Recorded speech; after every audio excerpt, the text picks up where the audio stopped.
Alrighty, so this morning we're continuing through Acts chapter 13, beginning in verse 13, and we'll be running through to verse 25. So let me read to you the passage in full, and then we'll pray and commence from there. So, and get the right one first off. There you go. So Acts chapter 13, verses 13 to 25. Now Paul and his companions set sail from Paphos and came to Perga in Pamphylia, and John left them and returned to Jerusalem. And they went on from Perga and came to Antioch in Pisidia. And on the Sabbath day they went down into the synagogue and sat down. After the reading from the law and the prophets, the rulers of the synagogue sent a message to them, saying, "Brothers, if you have any word of encouragement for the people, say it." So Paul stood up and, motioning with his hand, said, "Men of Israel, and you who fear God, listen. The God of this people Israel chose our fathers and made the people great during their stay in the land of Egypt. And with uplifted arm he led them out of it. And for about 40 years he put up with them in the wilderness. And after destroying 7 nations in the land of Canaan, he gave them their land as an inheritance. All this took about 450 years. And after that he gave them judges until Samuel the prophet. Then they asked for a king, and God gave them Saul, the son of Kish, a man of the tribe of Benjamin, for 40 years. And when he had removed him, he raised up David to be their king, of whom he testified and said, I have found in David the son of Jesse a man after my own heart, who will do all my will. Of this man's offspring God has brought to Israel a Saviour, Jesus, as he promised. Before his coming, John also proclaimed a baptism of repentance to all the people of Israel. And as John was finishing his course, he said, What do you suppose that I am? I am not he. No, but behold, after me one is coming, the sandals of whose feet I am not worthy to untie. Let's pray. Blessed Lord, who caused all holy scriptures to be written for our learning, grant us so to hear them, to read them, to mark them, to learn them, and to inwardly digest them, in order that we may embrace and ever hold fast to the blessed hope in Jesus Christ. Amen. So this morning's passage just continues on from where we left off on the island of Cyprus in verse 12. There's some movements and more travelling occurring. If you need another one of those maps that I did up for you last week, there are some just over there to the left. But you will find, if you have them on you, where the opening up again. So I'll do the same as well. Alright. So they finished their time on the island of Cyprus.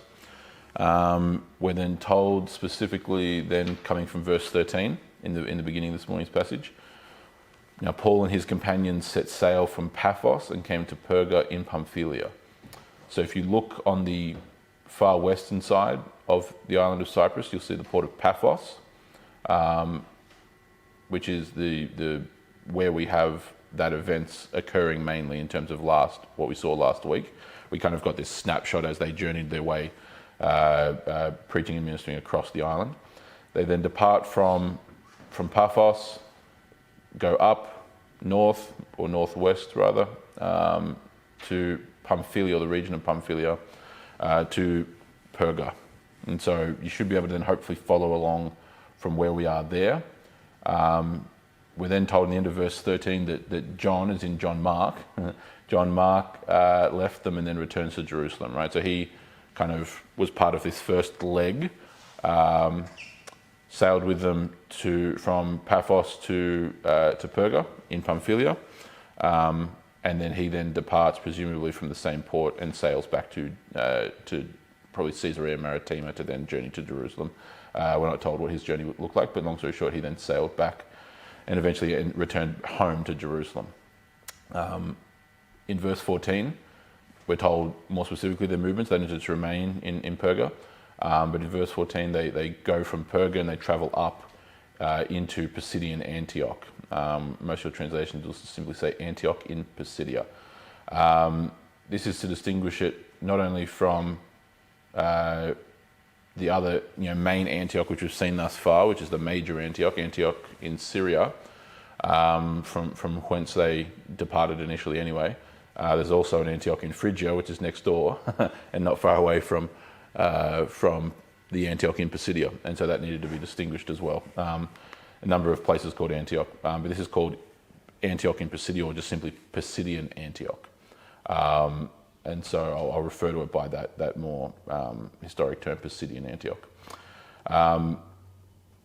So you'll see that there, if anyone's lost, obviously it's up on the borders of Phrygia and Pisidia, and this is where the focus of this morning's events are. So, where are we? End of verse 14. On the Sabbath day, they went into the synagogue and sat down. So this is establishing the pattern of ministry and evangelism, right? This is the first time we're seeing this play out, but this becomes the standardized model that's then used of going first to the synagogue in that given city, and there's synagogues all over the empire at this particular point. And then the events follow forth through from that. So they go to the synagogue, they sit down. So they're going to a regular liturgical service at the synagogue. So in verse 15 is where we start getting some of the particular and specific details about the events here. So, verse 15. After the reading from the law and the prophets, the rulers of the synagogue sent a message to them. Now, before we get to that, the wording of that message, the shorthand reference to law and the prophets indicates that this is what we today would just call a worship service. Okay, so the reading from the law and the prophets, the actual teaching from it as well, so a sermon, the blessing of the congregation, so like a benediction. This is what is just simply considered a worship service. What we're to try to implant our terminology includes, and so the designation of the reading from the law and the prophets, so the reading from the Tanakh, the reading from the Old Testament, the law and the prophets being a common shorthand way that we find in the New Testament to describe the Bible as it was at that point, right? What we call the Old Testament. This, of course, includes many prayers. It includes offerings given, etc., etc. As I've mentioned, it includes, of course, the particular readings that come from the Tanakh at various points. It would include a Torah teaching, a reading from the law and all the prophets, any of those areas. You then have an exposition of that, which is the sermon, and then the blessing that's then given towards the end. Again, this is what we described in at least cursory detail in one of our sermons in a previous weeks about covenant renewal worship, and about the modeling of what is the model of worship that's then presented in the scriptures. And a lot of the time it ends up being left up to the arbitrary whims and desires of the local congregation, without realizing that the Old Testament has 1,000 things to say on what constitutes worship. So long story short, this is describing in shorthand form, right, after the reading of the law and the prophets, right, after the service has been done, right. Then this is not uncommon for the literary style of the New Testament, particularly in regards to historical narrative. The rulers of the synagogue, the elders, again, exactly like ours, because the concept of eldership / pastor / bishop is modelled off of the exact thing that was present in the Old Testamental context. So the rulers, i.e. the elders, the ministers of the synagogue, sent message to them. They obviously clearly knew whether or not they knew who Barnabas was, who knows. This is them probably recognising very much who Paul is. One would assume there's a couple of assumptions here, but not specifically told. I think it is relatively safe to assume here that this Jewish congregation in Pisidian Antioch knows about the conversion of Paul. It's far more tenable that they would as opposed to would not. They knew he was a killer of Christians. Oh, absolutely. I'm talking. Yeah, no, they knew that for sure, and that would have brought them great welcome. But the knowledge, what we're not told here, do they have this very specific detailed question of do they have knowledge that Paul's now a Christian? You would have to assume that would be, you know. Well, it's a pretty dramatic change, isn't it? Really. So surely word of mouth would have said, "Oh, what's happening?" Would have spread around the world by that point. Yeah, correct. Yeah, and so that informs how you then. The reason why I pointed out is not just like semantics. It's so we can then frame this whole interaction in that particular light. But he was converted, at least 3 years prior to this? Oh, and the rest. This has been at least 7, 8 years at least, I would have to imagine. So they know who he is. Yeah, and the rest. Let me go back and find exactly. I need to do some calculations. We're definitely in the late 40s here. Generally speaking, I mean, well, before I begin trying to count backwards, Paul's first missionary journey is generally dated to like 47, 48 AD, somewhere in there. 46, 47, 48. Let's just say 46 to 48, somewhere in there. So like late 40s. And the conversion would have been like 39 or 40 off memory, if I can go back and count backwards. Where was Acts 10 up to? Because that's the...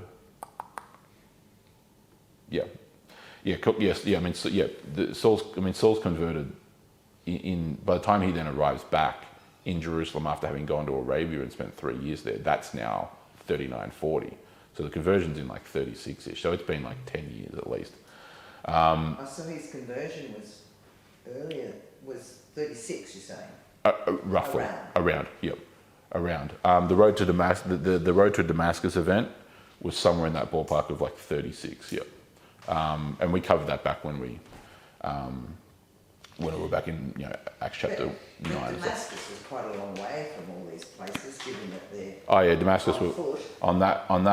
on that map. Damascus, you'll see it there on the eastern side, and so the road to Damascus, which kind of runs down through the Via Maris, which was the main highway running down through that part of the world in those days. Is the road to Damascus on which this occurred, coming from the Sea of Galilee up there. But anyway, we're moving out a fair ways here. So I guess there was quite a bit of movement because of the, were they trading maybe, or? Yeah. Oh, people moved around. Yeah, exactly. People moved around. It's both and not. So like there was obviously throughout most of human history, most people have been born, raised, lived, and died pretty much wherever they were. But at the same time, though, even during these days, especially during the days of the Pax Romana, right, the Peace of Rome, where piracy has been pretty much universally eliminated upon the Mediterranean Sea, and the Roman Navy patrols it 24/7, people travelled all around the world. It was still costly, and like you didn't just do it on a whim, obviously. But you would go by foot, wouldn't you? How else would you go? Foot.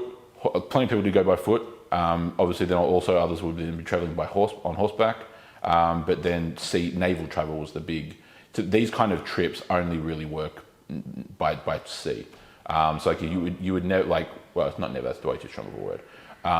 If you have enough resources to travel from, just pick two places, Rome and Jerusalem. If you have enough resources to travel from Rome to Jerusalem, you have enough resources to get a ship. Do you know what I mean? To get to board, whether you own the ship, I'm not saying you own the ship, but you have enough money to board a ship, and to pay all the various fees that come with seafaring and naval travel in the ancient world. And so so these kinds of that's why even this journey on that map, like this is not. I mean, Antioch to areas like Pisidia is not a gigantic distance. Like it's not like we're talking Antioch to Rome or Antioch to Carthage, but yet naval travel is still very much preferred, because naval travel is still going to be way quicker than them coming up through Cilicia, etc., going around Tarsus and traveling by foot or on horseback. So naval travel is still definitely the fast way to travel. And yet that wouldn't have been all that fast. Well, compared to jumping on a plane, but alas, naval travel has always been the fastest way of going anywhere up until the invention of modern automobiles and planes and other such things. Naval travel has been the foremost way of covering gigantic distances and considerable journeys. So yes, circling back to this,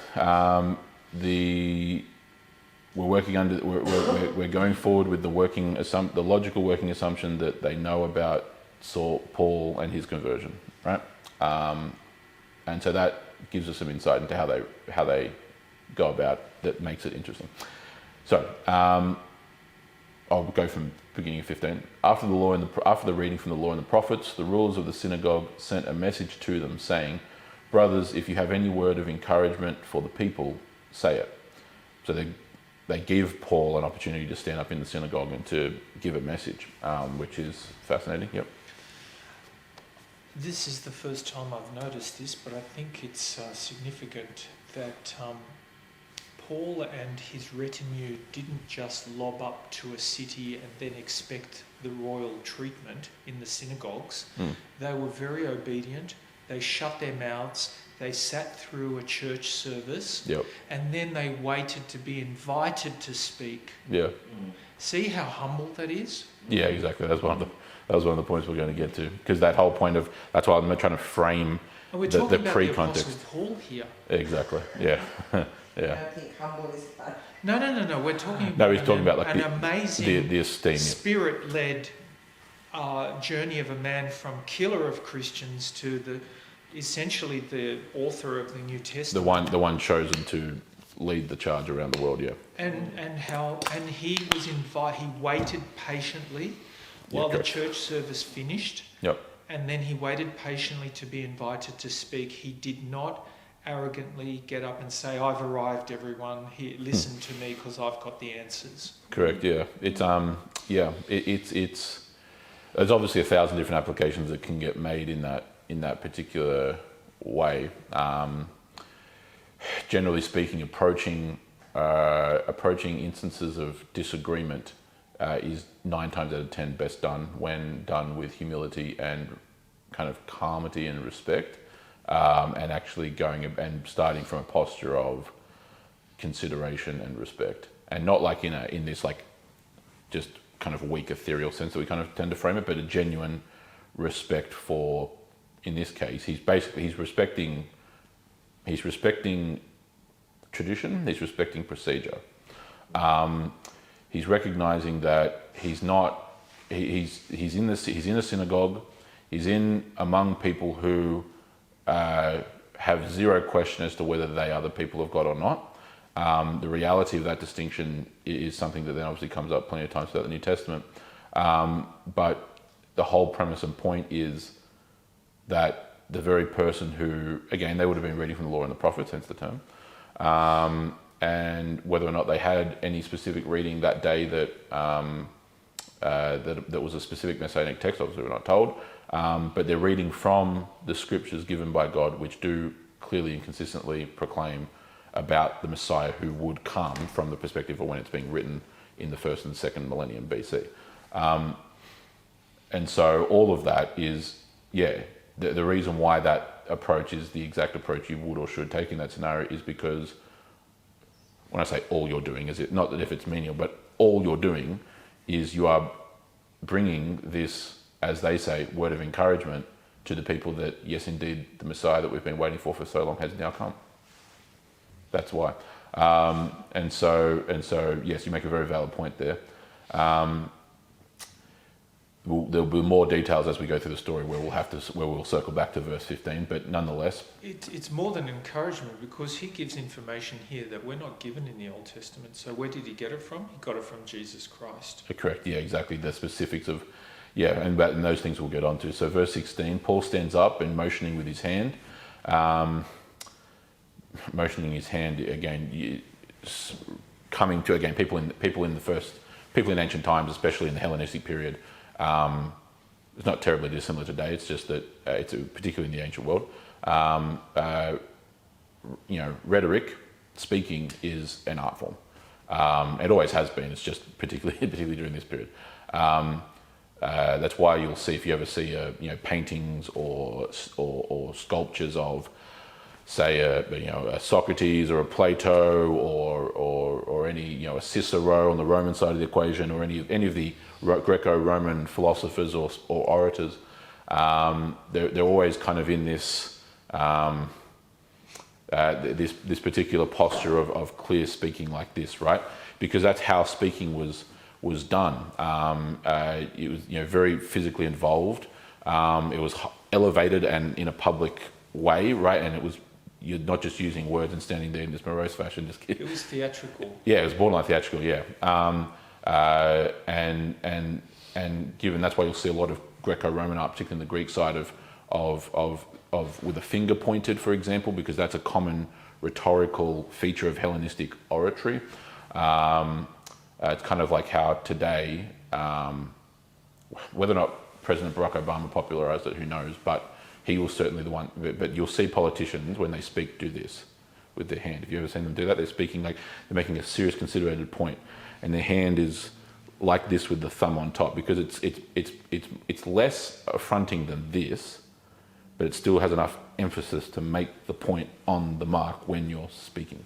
It's just the things that people do when they speak. It's the art of rhetorical, of rhetoric. And so he stands up, motions with his hands. He's clearly about to give an oration to them.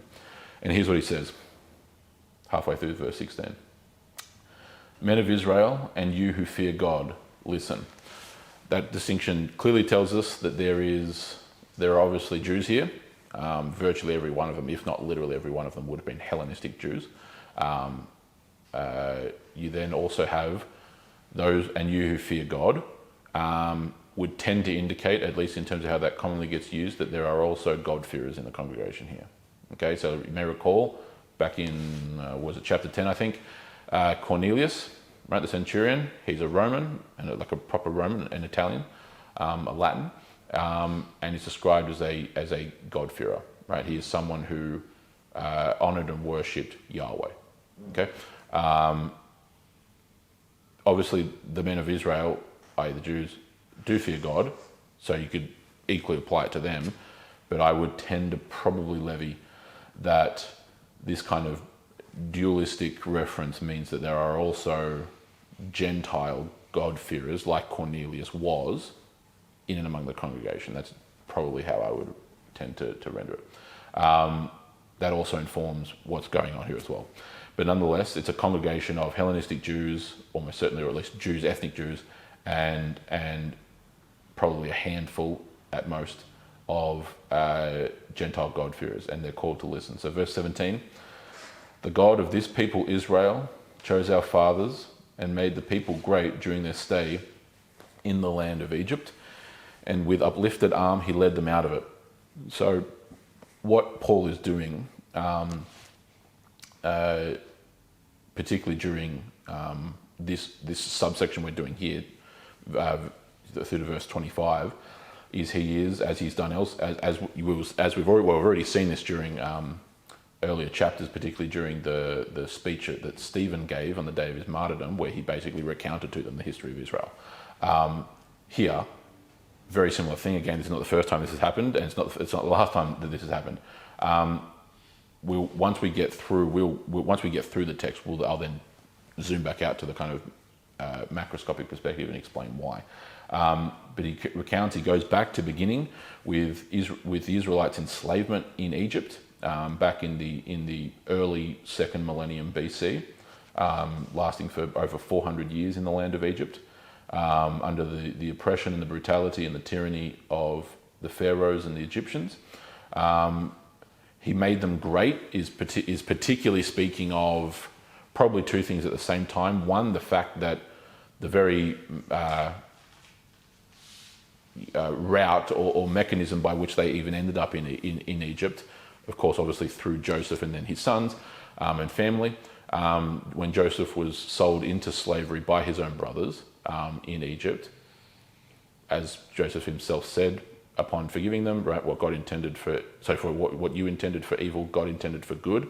A demonstration of God's sovereignty, even as humans do evil things in the world. God winds that all together for the ultimate good of those who love him. And so he then rises to the status of vizier, which is basically like a prime ministerial position. He is essentially the second most powerful man in all of Egypt, beside or underneath the Pharaoh, to the point where he's practically ruling as vizier in Egypt, at least functionally speaking, and is highly esteemed. Again, we've done a lot of archaeological work and found what is almost certainly not only his palace but his tomb as well, up east of the Nile Delta there.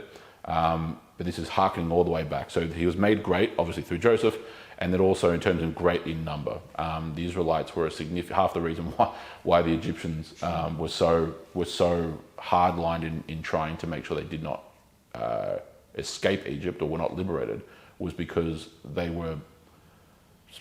There's debates as to how many there were, but I would suggest that there's almost certainly at least 1 million of them by the time we get to the Exodus, which statistically bears out over the course of hundreds of years. You can very easily develop a population size of 1 million people, and so losing that slave labor force does not bode well for one's economy, let alone anything else.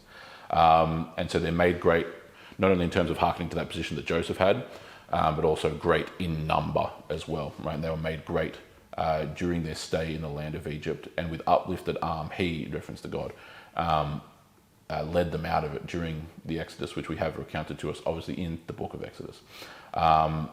This great detailing of this, all the events that go on with Moses, which obviously aren't the point here this morning, but the freedom of Moses then leading them out, the events at the Red Sea, and God's parting of the waters, his leading of the people across the river, across the sea of the Red Sea, and then the destruction of the Egyptian army, that then begins where we are in verse 18, right? And for about 40 years, he put up with them in the wilderness. It's actually using the same kind of wording that we get back in Deuteronomy, I think chapter 1, about him carrying them along, right? Not like literally in the sense that they were all just floating through the air, but carrying them along, as in he is the one who guided them. He's the one who dragged them kicking and screaming through 40 years of wandering in the deserts of Arabia.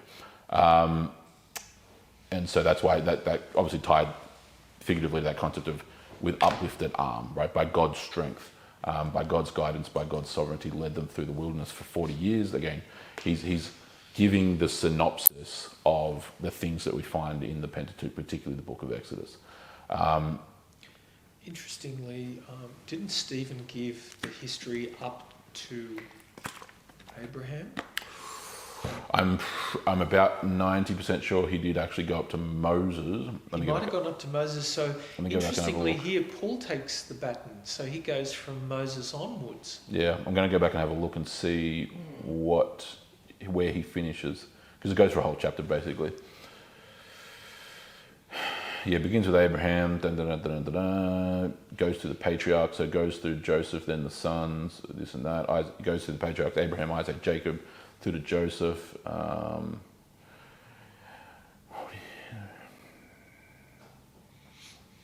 He does go through to Moses, definitely, and he gives a lot more specific detail. Like he recounts the events of Moses' life in much more specific years. So he describes,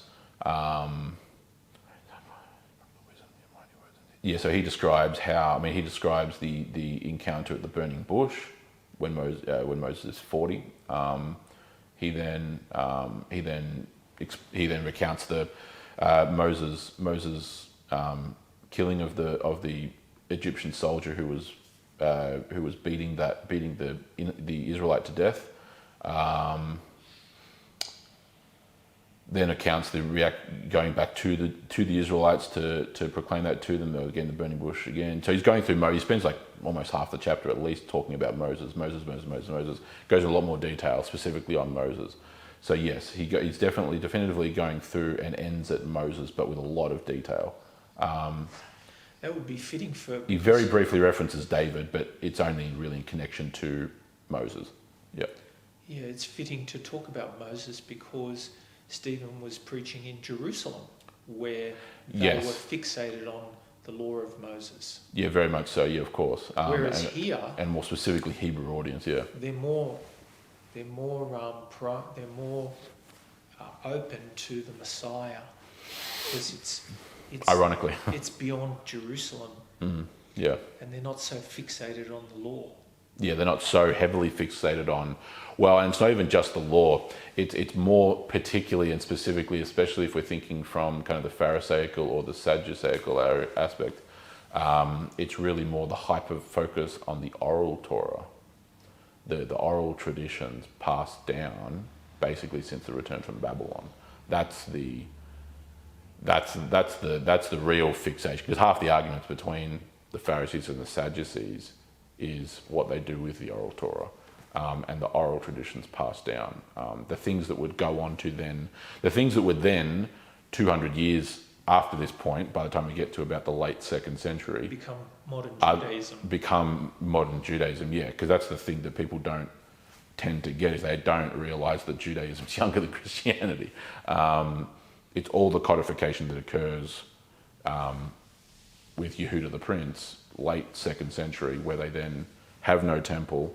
They've then lost another war to the Romans in like 135 or whatever it was. And so then now all those oral traditions, especially which they brought back from Babylon in the form of the Talmud, then get written down for the first time. So that's when you have the production of the Babylonian Talmud, the Jerusalem Talmud, the Mishnah, or etc. Yeah. The structure of it spiritually, the structure of these Acts in chapters spiritually is becoming more plain to me.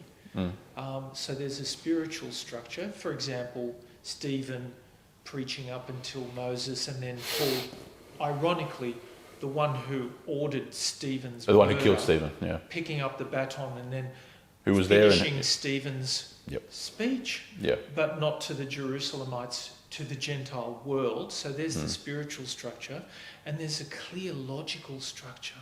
Yeah, very much so. It really is amazing. Yeah, exactly. Because he particularly starts to dial in, and the whole purpose and point, I know it's the macroscopic perspective, which I'll save to the end, but there's you're making a valid point there about there's a logical structure to why, what's being said and why it's being said. Yeah, so we'll cover that when we get to the end. So verse 19, after destroying 7 nations in the land of Canaan, he gave them their land as an inheritance. Again, they were promised this land by God. We've referenced plenty of times before the horrors of Canaanite culture. The command was to go forth and conquer, which no one, just a very brief point on the conquest of Canaan.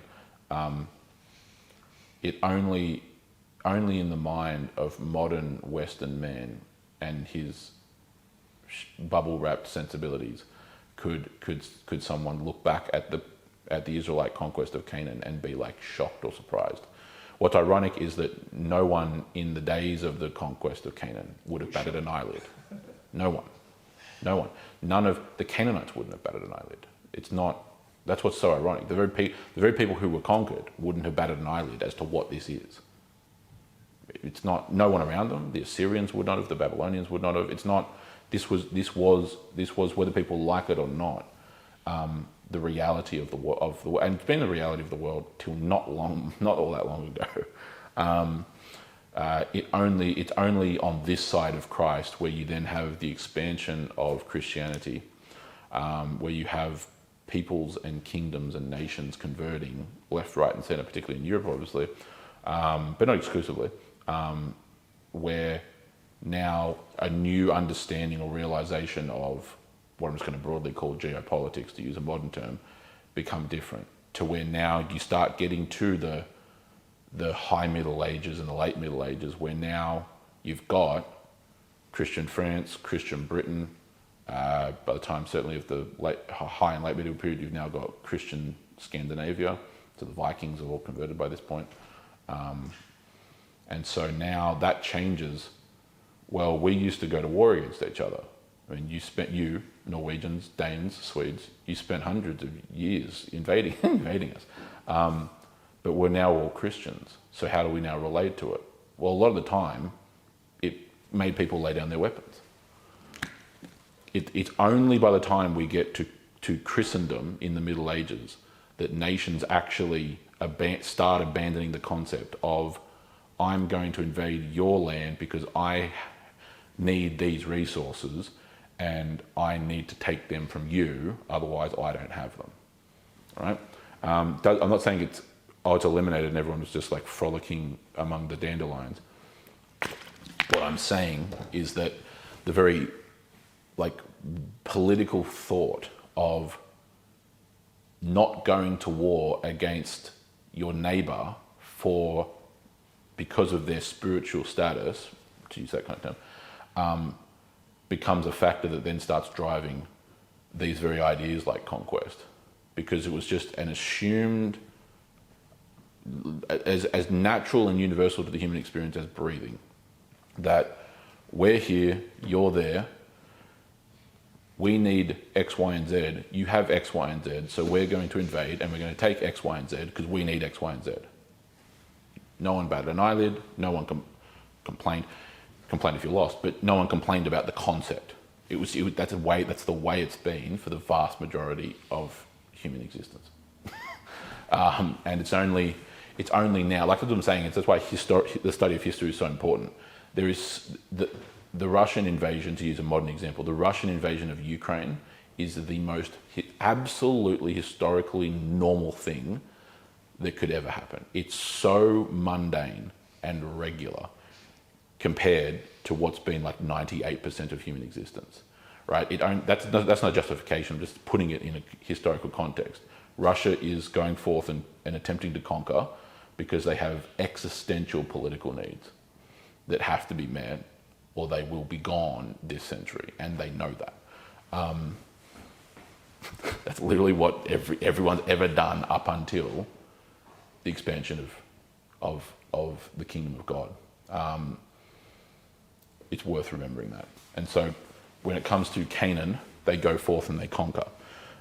They end the ruthless practices that we see in ancient Canaanite culture. They don't do it anywhere near enough. In fact, a lot of their failures come because they make unjust peace with a minority of the Canaanites, and they allow them to stay there and continue their practices. And so child sacrifice continues, abhorrent slavery continues, death continues, warfare continues, all these various things continue. And a lot of their problems can be traced to the fundamental fact that the Israelites did not actually obey God in conquering them. Including the drinking of human blood. All of that, after sacrifice. 100%. But not only that, the requirement that the citizenry drink human blood. Yep. Meaning you had to do it. Yeah, there's a standard practice. And if you didn't do it, you were in big trouble. The fundamental practice of, because again, the religious and the civic have always been tied. It's going to be the point of this week's sermon. As we finish up Psalm 150, let everything that have breath praise the Lord. The question of that kind of issue that you raise there is that there is no such thing as if you worship something. It's only a question of what. Yeah. There is no such thing as if. It doesn't exist. It never has existed. The viewpoint of modern kind of atheistic humanism that we've had for the last 100 to 200 years now posits itself as a neutral position. It's anything but neutral, and even a cursory philosophical or metaphysical understanding of it renders that view kind of just illogical. It is a fundamental claim about the reality that we exist in to say there is no God. The idea that's just like a neutral position is just laughable. No one would have ever thought that for thousands and thousands of years on end. It's a fundamental proclamation of here's what I believe existence to be fundamentally constituted as. And that is without any divine aspect, right? That's a fundamental philosophical claim about the world. And so then, and we've spoken about this before in sermons, right? The myth of neutrality, if you go back to our series on Christ or Chaos from about this time last year, there is no such thing as secularism and that ideology, that political ideology of secularism, the sociocultural aspect particularly, as being neutral, as if it's just the neutral referee in society that manages the Christians and the Muslims and the atheists and the Buddhists and the Jews and the da-da-da-da-da, right? It's its own fundamental proclamation of what reality is. Nothing is neutral at all, and never has been and never will be, because the political and the religious have always been intertwined. We don't use that argument as Christians often enough against the secular humanists. Yeah, correct. Because we don't understand it. The logical extension, I mean, really, in summary, what you're saying is that they've ditched the one true God, the living God of the Bible, and they've replaced God with themselves. You know, they say, I am God. And as Christians, we ought to say, well, the Lord has already told us that in Genesis chapter 3. Yeah, correct. If you eat of the tree, of the fruit of the tree of knowledge of good and evil, you decide what's good and evil. Correct, yes. That's the entire premise of the name. That's the whole reason why we're in this fallen state, because we've ditched God and we've decided what is good and evil for ourselves. Correct, yes. The theological and philosophical premise and consequences of what goes on there in those early chapters and is the actual inherent naming of the tree is because of the consequences of the actions. It's almost like the tree is not so much named for itself as it is for what would occur if they partook of it, right? So the very fundamental premise of why is that tree called something so like odd as the tree of the knowledge of good and evil, because they were told, do not eat from this tree. Was there something like magical in nature about the tree? Not really the inference of the passage. The primary inference of the passage is, among many other things obviously, that by disobeying that fundamental command, and it was one command, by disobeying that fundamental command, they now have moved from a state of only knowing what good is, by definition, without having ever partaken or enacted evil in the world. And we've explained before, the relationship between evil and good is the exact relationship between darkness and light. Right? They're not equal but opposing forces in some kind of like Newtonian physical sense. They are inversely related to each other, right? You don't turn on the dark switch when you go to bed at night, right? You simply turn off the light, right? And the amount of darkness in the room is inversely related to the amount of light, as goes with good and evil. Okay, evil is by definition the absence of good. There's no equal and opposing force called evil. It's when you debase one self of good, you are now doing evil. Hence, applying to that interaction that we've described there, they only knew good because they had only obeyed God to that point. The second that they disobey, i.e. stop doing good, what is morally righteous, they are now by definition doing evil. And they now have the knowledge of good and evil. Obviously the theological, metaphysical, philosophical implications of that we could sit here talking about all day. But that stands to the point of what we were making earlier. There is no such thing as a neutral position. You are either doing good or doing evil. There's no grey, murky areas. We create grey, murky areas when we want to try and justify our actions, but that's an invention of the human mind, not of the fundamental reality of good and evil in the world. So let me put a pin in that there before we trail off into other things. Let's look at verse 20. So verse 20, all of this, so speaking of their enslavement in Egypt, etc., all of this plus the Exodus itself and the wandering in the wilderness, all of this took about 450 years. And so that's where again, that's going from their time through from Joseph down through to Moses, and then plus the 40 years of wandering in the wilderness, brings us to right around 450 years. And so that process of that's occurring from, again, just to use round numbers, just for the sake of simplicity, 1900-ish BC down through to 1450-ish BC. After this, he gave them judges until Samuel the prophet. So basically, he dedicates like one sentence to the entire book of Judges, which was this time period which, for some reason, this is an opinion obviously, but for some reason kind of gets oddly, at least in my mind, looked to as like this good time where it was just a straight pure theocracy and God was the leader and the ruler and the king. That's a good component. But the constant refrain that comes up throughout the book of Judges is what? There was no king in the land of Israel in those days, and everyone did what was right in his own eyes. Which is exactly what happened. The time period of the judges were these.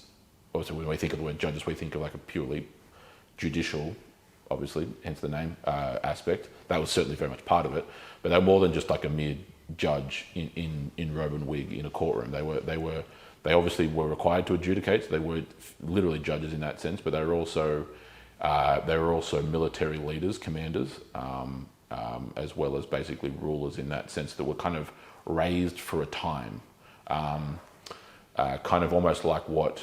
Again, this word is not meant to poison the well, it's just meant to give a comparison. It's like what a dictator used to be in the ancient world, right? Obviously, when we hear the word dictator in modern English, we think like tyrant. That's what it's come to mean, and that's fine.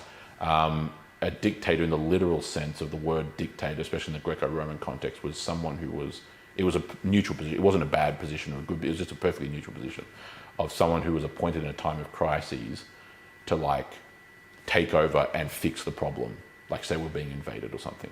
And then after the problem's been fixed, they then go away. This is more or less what the judges were like, raised to be able to deal with these times of crises and to be able to then adjudicate and to do these various things. Of course, there's many of the different judges that come throughout the time. Probably Samson being one of the most famous figures from that time period. Et cetera. And so then they have that for that, roughly speaking, 450-ish years, and not the one that's referenced here, but another 450-ish years, roughly speaking, a bit over 400 years, until we then come to Samuel the prophet in the end of verse 20 there. Then 21, then they asked for a king, and God gave them Saul, the son of Kish, a man of the tribe of Benjamin, for 40 years. And when he is in God, when he had removed him, he raised up David to be their king. So again, he's describing here a lot of these details that are given, particularly in the book of Samuel, which we divide obviously the first and second, describing the fact that they demanded the king, and they did so selfishly. Again, it often gets read in 1 Samuel chapter 8, when Samuel gives a warning to the Israelites about the king that they are asking for, as kind of an anti-monarchical passage. I would strongly disagree. The primary problem of what was going on there was the fact that a king had been promised to the Israelites going all the way back to Abraham. Abraham is promised that kings would come from his line. When the law is given, the laws are, Deuteronomy chapter 17 is all about here's how the king shall rule, and here's how he must do justice, and here's how a godly king is meant to rule. And that's all back in the days of Moses, obviously. They were then told specifically, again, go back to even the time after Abraham, I think it's Genesis 49. Yes, it is. Genesis 49, where Joseph is giving, Joseph, not quite, where Jacob, the other Jacob, i.e. Israel, is giving his final remarks to his 12 sons. To Judah, he explains that the scepter, right, a scepter of rule, a king will come from the line of Judah. and the scepter shall not depart. So the promised king was always going to be coming from Judah, but they'd been due to immorality that had occurred during the days of Moses. God had basically put that on hold, had basically punished them for 10 generations, right? So they would, because of great immorality that occurred through the tribe of Judah in the days of Moses, Aaron, Joshua, there would then be a furlough on that, or basically a moratorium essentially, for 10 generations. Well, they're in the 9th generation, and they're demanding that we have a king, which can't happen because they were still under judgment and punishment for their actions going back to their ancestors. So they're asking for a king in an immoral sense. That's why their request to have a king like the nations was an immoral request, because they were violating what God had already told them was going to happen. And so they want a king, and they want one from the tribe of Benjamin, which was not the command at all, because it was always going to come from Judah. That's the problem. That's the fundamental problem. They were asking for the wrong kind of king. And that's what they got. They asked for the king, and God gave them Saul, the son of Kish, from the wrong tribe in the wrong generation, to prove the point to them. But then, and he rules for 40 years and does not go terribly well. Does that suggest that a generation can be interpreted as 40 years amongst the other interpretations? Yeah, a generation. It's very clear from the Old Testament, as well as like even just other like rabbinical writings in the first century. But it's quite clear that a generation among the Israelites was considered as 40 years. So 40-year blocks was our generation. So the Israelites are consistently referred to as having wandered through the wilderness in the days of Moses for one generation. Where do we get that from? It's in the Old Testament. Oh, it's in the Old Testament, sure, yes. Don't look it up. Yeah, we'd have to go through. But the reference to the generation in the wilderness is something that comes up both Old and New Testament. Because even though technically it wasn't just literally one generation, I mean, you had grandparents, parents, children, and then you also had children that then are born by the tail end of that. The reasons why they had to spend so long in the wilderness. It doesn't take 40 years to wander from the eastern side of the Gulf of Aqaba to Canaan. That doesn't take 40 years at all. They had to go through 40 years to wean them off of the everything that they had been drenched in for hundreds of years in Egypt. It was a rehabilitation process. That's the point of the 40 years. It's weaning them off of paganism, and the need for that was made explicitly clear when Moses goes up on Mount Sinai and is gone for all of about 5 minutes before they start building a golden effigy to the Egyptian equivalent of Saturn. That's why they needed to be weaned off of all of that. But then, based on fear, do you think that like he was gone for 40 days, a month? Yeah, it's not like oh, Moses has been gone for years. Like he's gone for basically a month. Yeah. And I mean, it just seems fear, very quick. Yeah, it's all intertwined. Fear and lack of faith are two sides of the same coin. They go hand in hand. The guy they've been looking to, even though it's not like, so yes, there was the one single guy, but it wasn't like he was just completely by himself. He also had Aaron with him. It was definitely Moses, Aaron, for sure, no doubt. But then Moses is gone, doing exactly what convening with God on all of these things, and it just becomes, and that's a perfect little petri dish that if they're not careful and if they don't guard themselves, if they don't guard each other, it just, lack of faith, fear just wells up and it grows and grows and grows and grows. And so Aaron really failed them, didn't he? Oh, 100%. Of course, Aaron failed, 100%. In the sense of, or go on, jump in, yeah. I was going to say, sister, don't be too harsh on your fellow human. We would, yes, yeah, exactly. Don't be too... No, plenty of, yeah, exactly. You think for a moment, for a split second, that in 2023 you're any different? Yeah, we would all, yeah, we would be in a, we would be in a very same position. Well, yeah. You know, I tell you, look what happened. Fear around yeah. Yeah, it's not terrible to do. Exactly, we've had a perfect demonstration of this kind of thing. What did the Apostle Paul say? He said, if I died, it is better for me to die, because if I'm dead, I'm with the Lord. If I'm Okay, so all Christians should not fear death, but we're only human. Correct. And look what happened when this little virus from Wuhan came. And look at how the Christians scurried. Correct. They scurried to get all sorts of things to prolong their earthly lives, including certain... Correct. Toilet paper went up by 2 cents and we all wet the bed. Certain experimental biological agents. And you're talking about Christians. And you're blaming them for worshipping a golden calf. What were the Christians doing in 2020? Just trying to get a hold of fear. Yeah, I know. Because there's so much fear around. Exactly. It's a no. And I really want to go with the Lord, but I'm here. Yes. It's very boring. It's very tiresome. It's very scary. It's very... Yeah. It's all... No, those are all perfectly normal... I'm over it. Perfectly normal reactions. I'm with you. They're all normal, perfectly normal reactions. All points that were made, they're all valid. Look, the reality is that we're quite consistently told that, and we hate to admit this in the modern day, but this is something that's just been widely understood up until the modern day. The fear and lack of faith are directly correlated. That's not up for debate. That's just it's so clearly presented throughout the scriptures. Christians have understood that for thousands of years, because you can't make heads and tails over commands, say, for example, on the part of God to Joshua and the Israelite army to be strong and courageous. Do not be afraid. Right? Those things go completely hand in hand. And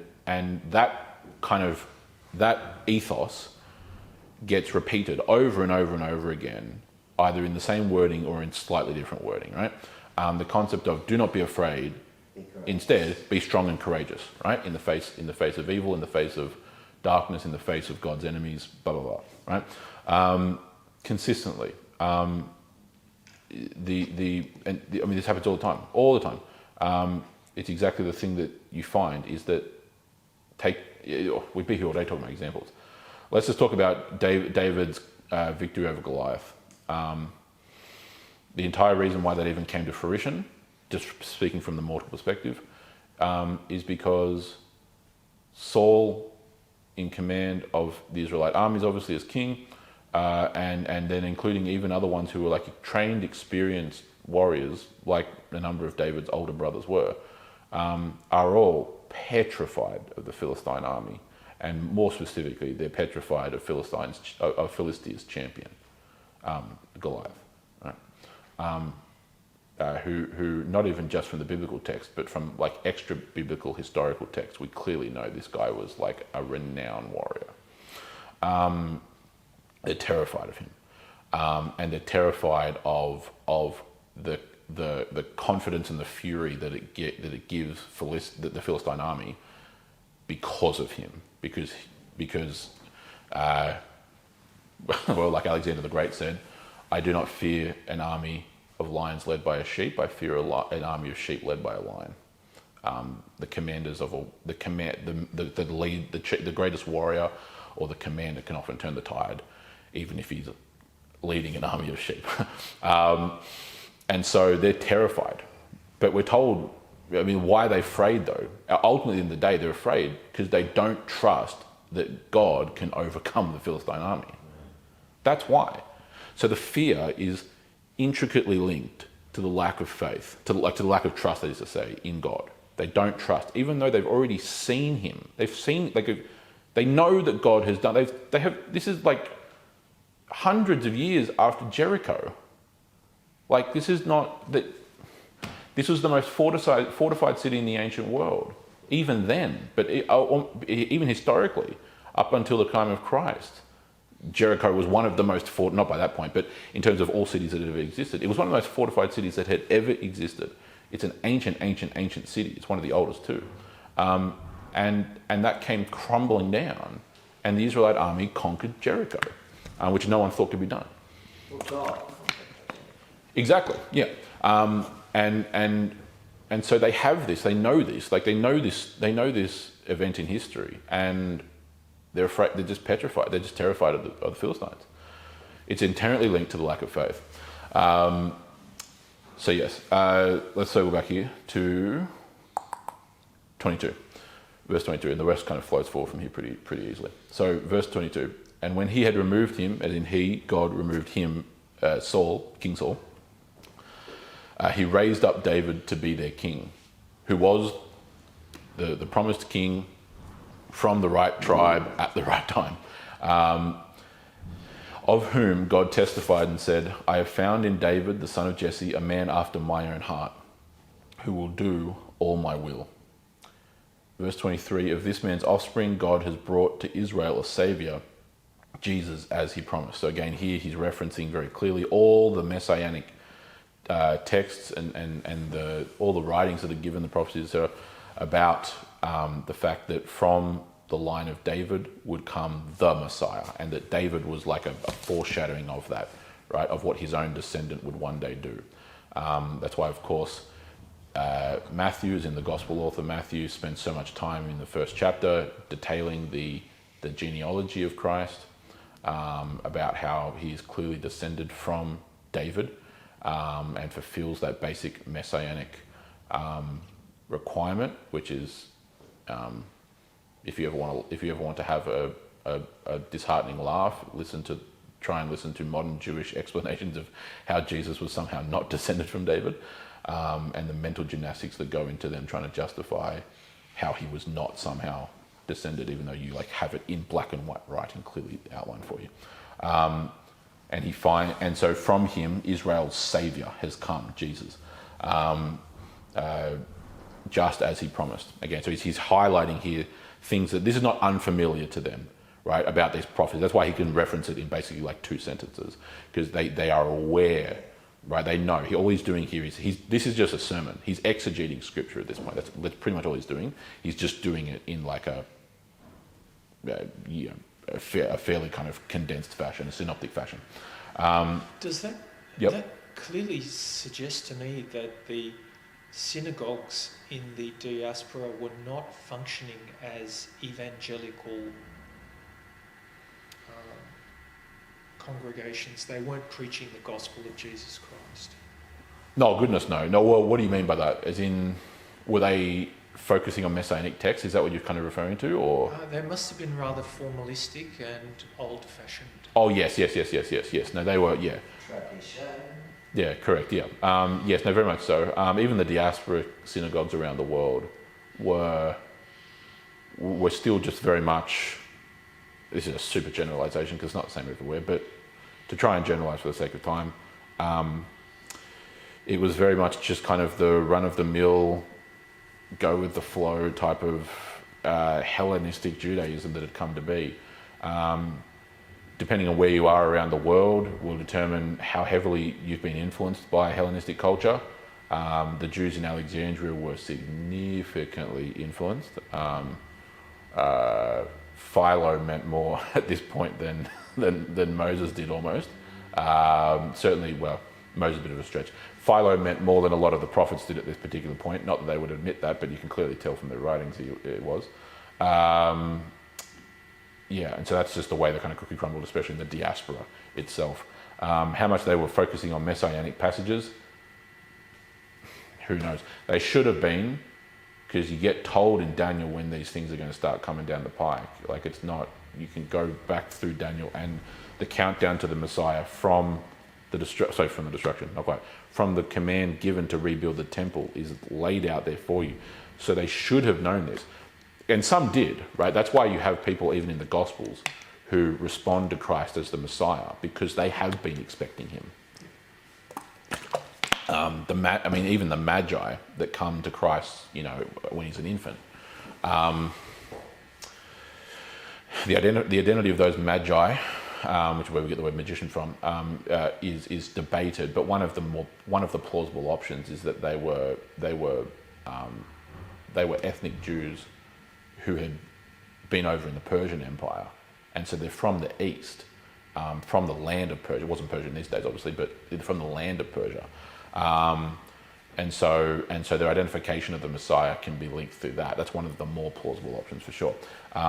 But yeah, so there are people who know that they were living in a time period that they should have been expecting. That's one of the big things about the judgment on the Jewish leadership, is their complete utter, like the very people who are positing themselves as like the guardians and the sentinels of all biblical theology didn't have a clue as to the fact that they should have been expecting this to come during this time period. And so they're just oblivious. Clearly that has implications for the second coming. What you just said has very severe implications for the second coming. Because if that applied in the first coming, it's got to apply for the second coming. Could very well. Yeah, I mean, it's why there's such an it's why Jesus rails so hard against them, because you sit down and you as they did, in regards to their tithing, right? So they're giving, obviously going back to the tithing laws of the Old Testament, about offering 10% of your resources, like usually grain or other assets like that, in service to God. And they would go through, and they would be going through their various little proverbial spice cabinet, and counting out practically to the grain how much cumin they needed to give. That's why they make good lawyers. Jews are great lawyers. Yes, correct, because they've always been very finicky about the laws. Yeah, correct. That's why. And so you're sitting there, and Christ, I'm paraphrasing here, but Christ said this to their face, like you are so careful to get here's how much cumin and here's how much pepper I need to give, almost to the measurement of the grain, and you're doing this and measuring it out so that you can get right to the very specifics, but you neglect the weightier matters of the law. And not just even the law, but also the prophets as well. He says the law because he's talking about legalism, he's talking about the legal aspect there. But the same concept applies more broadly to even their understanding of, you care infinitely. You spend way more time debating whatever stupid rabbinical teachings you've handed down since you came back from Babylon than you do about whatever Isaiah said. Right? It's just it's the focus on all the wrong things, while positing themselves as being the bastions and the repository of all faith. So, verse 24, as we finish up here, before his coming, referring to Jesus, before his coming, John, as in John the Baptist, had proclaimed a baptism of repentance to all the people of Israel. And as John was finishing his course, as in like finishing his mission, he said, "What do you suppose that I am? I am not he," as in the Messiah. "No, but behold, after me one is coming, the sandals of whose feet I am not worthy to untie." So again, he's recalling here how John the Baptist fulfilled the Old Testament prophets about the fact that Elijah would come, in the last days, which is what we get these references to in Isaiah and other such passages. That it was not like Elijah being literally resurrected. It was, as Jesus himself points out, he is the spiritual fulfillment of Elijah. This voice in the wilderness proclaiming the truth, and that's functionally what he says. That's why Jesus calls him, his own cousin, the greatest prophet that ever was, essentially. But John, it was not about John, and it was not I am the Messiah. John was pointing people to the Messiah who had arrived. He was this voice, this herald, proclaiming the arrival of the Messiah. Hence why he says, and again, there's a quotation obviously in verse 25, but the words that come from John the Baptist: "What do you suppose that I am? I am not he," as in I am not the Messiah. "No, but behold, after me one is coming, the sandals," vis-a-vis the Messiah, "the sandals of whose feet I am not even worthy to untie." Which is the view of his own cousin, because he knows full well, and he's known since he was a child that his cousin Jesus was the Messiah that was promised. And so that ends where we are this morning. Obviously, this continues on. This isn't the end of the speech or the sermon that he gives. It continues on through verse 26 down through to 41. This is what we'll cover next lesson, and that gets into some more particular or specific cross-references or quotations of the Old Testament as he then starts talking about Jesus specifically. But he's done here what is a pretty standard thing throughout the book of Acts. In order to proclaim the Messiah, what do Paul and these other guys do? They fundamentally do what? They open up the Bible. That's what it is. They open up the Bible as it was, just the Tanakh. Obviously, for us, condensed is what we call the Old Testament. But this was the scriptures of the day before the New Testament's then written, right? That then opens up, and the New Testament, among 1,000 other things, is the revealing of what was contained in the Old. And so here he's doing what becomes model.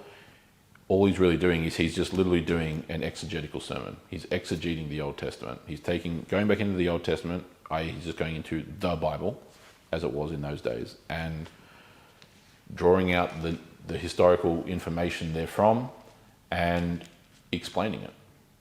This is a very straightforward. This serves as a model of why sermons have to be drawn from the Bible. No one should be going into a church on a Sunday, as a very brief anecdote, and hoping to hear what essentially amounts to a glorified TED Talk or some charismatic motivational speech about here's how to make your finances better or something. The point and premise is this, along with every other example which is just like this, is opening up the scriptures and proclaiming it, and explaining what it is. Because verses 26 to 41 is then basically like, all he's done thus far is basically read it. So he's gone through the texts and compiled it into a flowing format from verses 16 to 25. He then exegetes it. So in other words, here's what it means in verses 26 to 41, right? And so it's the model, right? Read the text, exegete the text. In other words, here's what it means, and then apply it from there. And so that essentially rounds up this morning. There's a kind of meta-narrative point to make here as well.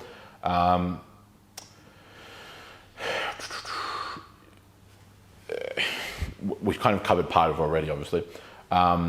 But you have a scenario where the vital importance that comes up, not just here, but elsewhere where this same model is done, is the explanation of this fundamental point. Everything that in the first century needed to be known and could be known about the Messiah can actually be found in the Old Testament. Does that make sense? Obviously, then the application of here's how Jesus actually fulfilled this, that's why you have the need for a New Testament to be written. But in terms of them in that moment in the first century, where no New Testament has been written yet, because it's not, they are doing the things that we're reading here, obviously,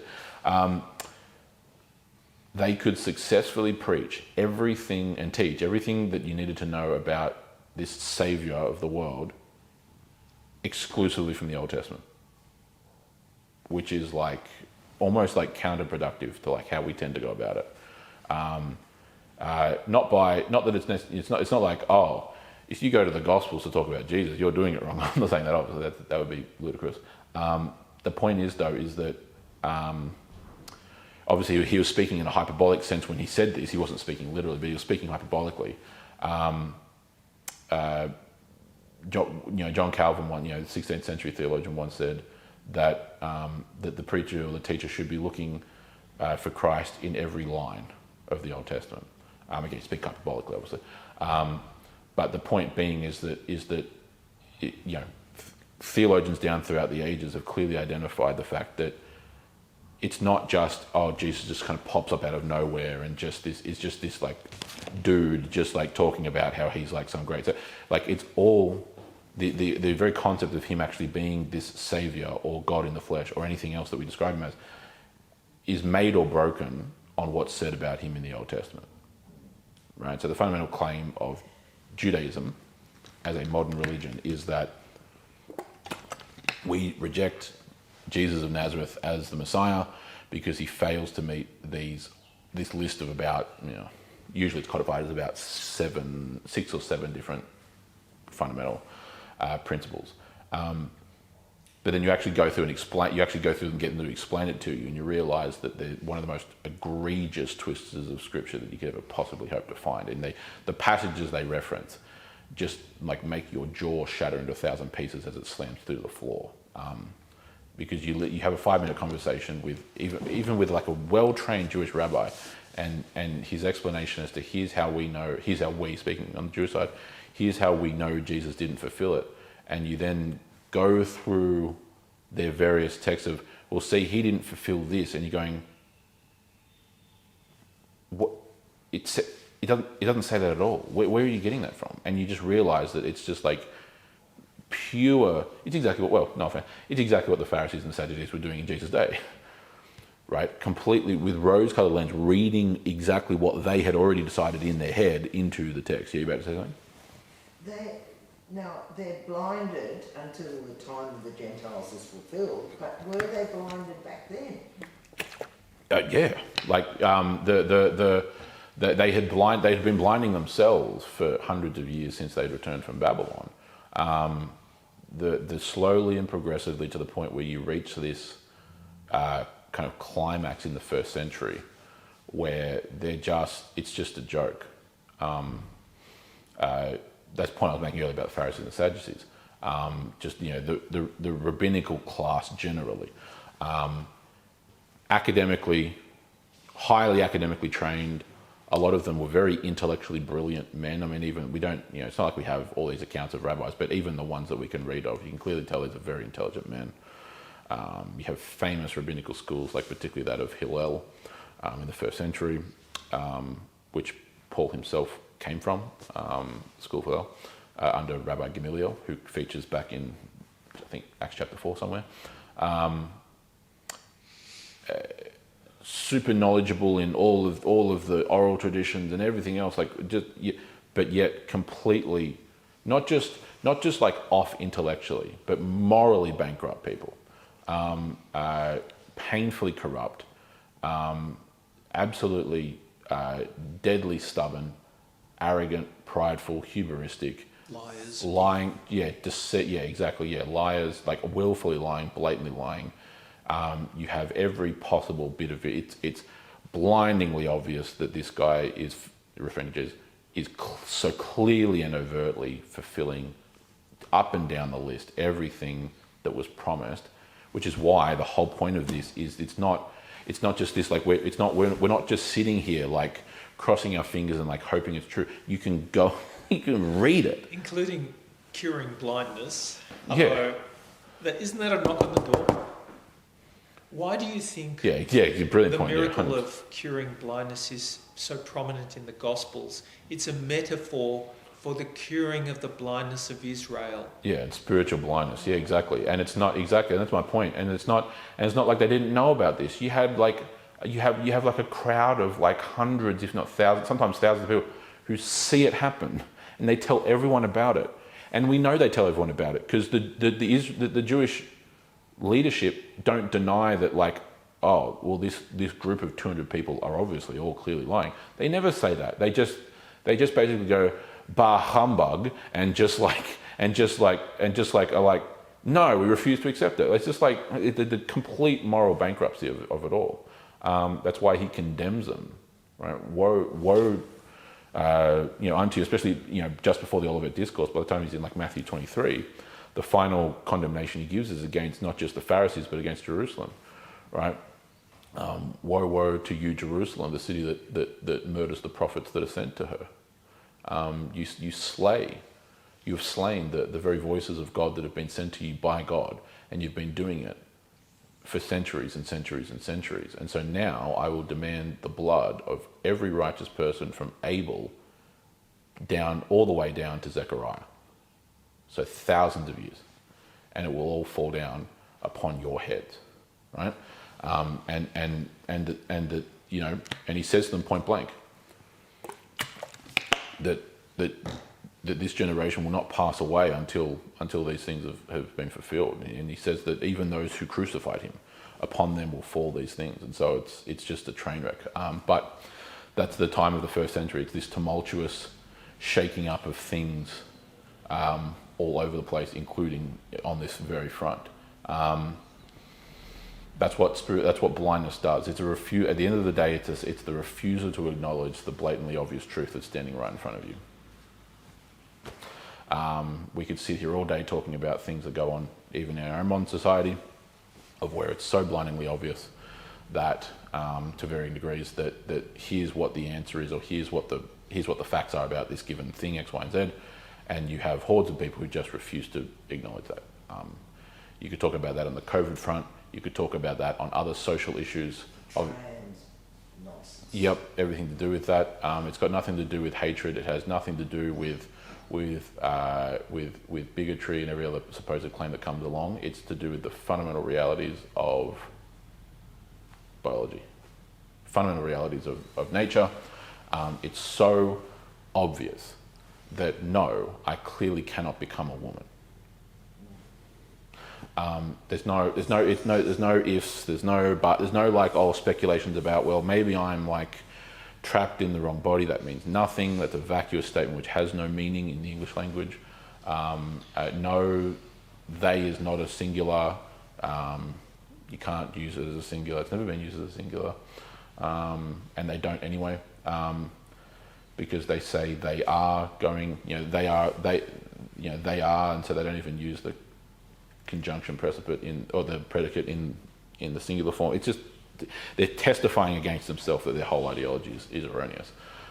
It's blindingly obvious from a moral or ethical perspective that abortion is wrong. It doesn't matter what the context is. It doesn't matter about how many infinite justifications. It doesn't matter how many euphemisms we use, like clump of cells. It doesn't matter how many euphemisms we use, like terminating a pregnancy. This is nothing more than child sacrifice. It fits every definition of the concept of sacrifice. It's the giving up of something for something else. That's the very that's the fundamental definition of sacrifice, and always has been. And that's not a Christian definition. That's the universal definition. Every religion has understood that sacrifice is giving up X to get Y. Fundamental basics. It's evidently, plainly obvious that this is a human being. No one debates this. It's plainly obvious from everything we understand about biology that this is a human being, and so we have to, by necessity, do what every murderous society has ever done, which is then dehumanize. Right? The debate's not over whether or not this is a human. The debate is whether or not this is a person. And by debate, I don't mean it's a real debate. I mean like that's the position that's levied. Yes, this is a human being. No, it should not be afforded the rights of personhood, because of the infinite list of illogical excuses that I'm going to come up with. And it doesn't matter. So in 500 years' time, this time period will be remembered just like we look back on the Nazis, just like we look back on, Southern Democrat slave owners in the United States. I forget whether it was G.K. Chesterton or whether it was C.S. Lewis that said, and I'm paraphrasing here, obviously, but I forget which one it was, but he said that that societies decay when they start forgetting obvious things. These are among the list of such obvious things. Oh man, we're decaying ever so fast because this whole trans thing, that really, it's like misogyny par excellence from Satan, isn't it? Yes, well, that's the ludicrous. Yeah, exactly. And obviously, I mean, you had a display of that on the weekend or whatever it was with that protest debacle down in Melbourne. You have a group of women. Not all come from the same worldview perspective, but you have a group of women that are at least unified on this issue of we would like to be able to go to the bathroom without being sexually assaulted by a man, or having to go into change rooms where we're having to change in the presence of someone who's clearly a biological man. You then have the counter-protest to that from communists and Marxists that you would typically expect. You then have the very odd appearance, for some unbeknownst reason, of 20 neo-Nazis, which I have a difficult time believing was an accident. And then the police for some reason deciding to protect the neo-Nazis, which is all just meant to be coincidental, as if they weren't invited. And then it all just turns into, instead of actually listening to the women making perfectly logical points, no, of course, the Andrews government turns around and puts up whatever one of the 10,000 LGBT flags that exist these days, and say, no, we stand with trans people. 10 years ago, you would have been all on about feminism, and now 10 years later, feminism is out the window. It's just the logical. There's no. And so people have a difficult time understanding why it's going on, because the problem is you're looking for logic where there's none to be found. Right? I have this conversation. I've had so many times people trying to ask me questions, trying to explain it to them. No, I think it's more acute than that. No, I know, but I'm talking about on the surface level. When you ditch God's logic, yeah, you have to replace it with man's logic, and man's logic is chaotic. Yeah, but by definition, it's not logical. So that's the point of you're right. It just changes as the wind changes. Correct, which is not logic. Yeah, because whereas God's logic is unchanging; it's from everlasting to everlasting. 100%. Is that and because the reality is that, and that's why the whole concept I mentioned earlier about neutrality is that there's no such thing as neutrality. There's logic and illogicality. So it's kind of like, oh well, it's like the whole postmodern concept of you have your truth and I have my truth, and he has his truth and she has and they have their truth and blah blah. That doesn't exist. That's not an observable component of reality. There is truth, and then there's anything beyond the bounds of that, which by definition is not truth. There's logic and what is logical, which is inherently tied to the reality of truth, and then anything beyond that purview is by definition illogical. And so, yeah, I understand the point you're making, but it's almost like, it's not even like there's God's logic and man's logic and this one's good. It's almost like there's logic, which is only in, through, and by God, and then anything beyond that, which we then decide to come up with, is by definition illogical if we rail against that, which I guess the point that you're making. It's contradictory. Exactly. Man's logic is full of contradictions. Correct. Exactly, because when it becomes when it becomes unattached or untethered from the reality of the order, and hypocrisy, the reality of the order of God's world that He created in such fashion, you are by definition in chaos. You are, again, order, chaos, light, darkness, good, evil. There's no neutral middle ground. There never has been. There never will be. And this ship will start turning around when enough Christians actually get that through their heads, that we've been basically affirming these lies for 200 years by this point, that there is such a thing, even the way that we go about what we consider to be, and I'll finish on this point. This is why the inverted commas conservative movement in the West, like conservatism in America or Australia or Britain, has been the most pathetic pushover of a movement probably in the history of politics. It's conserved absolutely nothing. Why? Because its concept of what should be conserved is so vastly off track. When you talk, at least in my experience and what I've read, when I talk to most people who would classify themselves as conservative in that sense, their idea of conservatism is we need to go back, back to the social setting of the 1950s, for example, or we need to get back to the economic situation of the West and the world during the Reagan administration, Reaganomics, right? And I just want to jump out a window because our problems in the West were so well underway by 1950, and the reason why I know that is because they were well underway by 1850. Right? This is not something that's just developed in 30 years or 40 years or 50 years. Yeah, yes, but even the problems don't begin with. So people will go back to the Darwinist philosophy and worldview, which was well beyond just science for anyone who's ever read Darwin, and think that that's the genesis. No, Darwin doesn't get a foot in the door unless those who have come before him, Hegel, Kant, Descartes, blah, blah, have all kick the door open. You don't even get to Darwin. Darwin's the consequence, not the genesis. And you don't even get to Hegel and Kant without going through Hume and Descartes and going back to the Enlightenment. These are spiritual sicknesses we're talking about, and that have been centuries in the with making. us for a long, long time, since the fall, in fact. Yeah, yeah. And so it's And no one wants to acknowledge in in postmodern society that there's spiritual sickness. We happy to talk about bodily ailments, but very few in the mainstream media will discuss spiritual ailments. 100%, yeah. I mean, even to the point where it's become so ubiquitous now that you even have,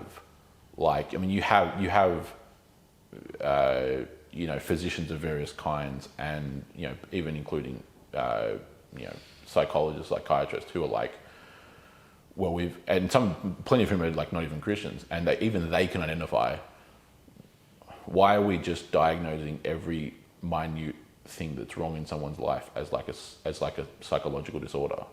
Like you have a 7-year-old boy, for example, is fidgety in class. What does that automatically mean? He must have ADHD, right? And we've got to put him on these drugs that he's going to be on for the next 10 to 20 years. Or, here's an idea, rocket scientists, maybe he's just a 7-year-old boy. Maybe he's just a boy who behaves like a boy because he's a boy. Maybe he's a 7-year-old boy who, like every other 7-year-old boy, wants to be out playing in the yard, not sitting nice and neatly in the classroom learning about X, Y, and Z. I'm not talking about discipline. I'm talking about him behaving like what? Oh, my 5-year-old put on a dress today. Well, it must mean it's a girl.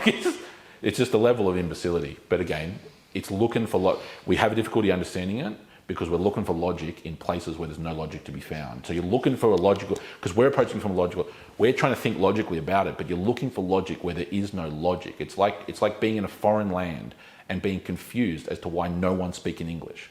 Because you're looking for English in somewhere where no one speaks English. It's the same kind of paradigm. And so you have to realize that it's more than just differences of opinions. No, it's spiritual problems. It's spiritual blindness and the things that we've identified here. So I'll end on that. Next lesson, we'll continue on from verse 26 and following. So thank you.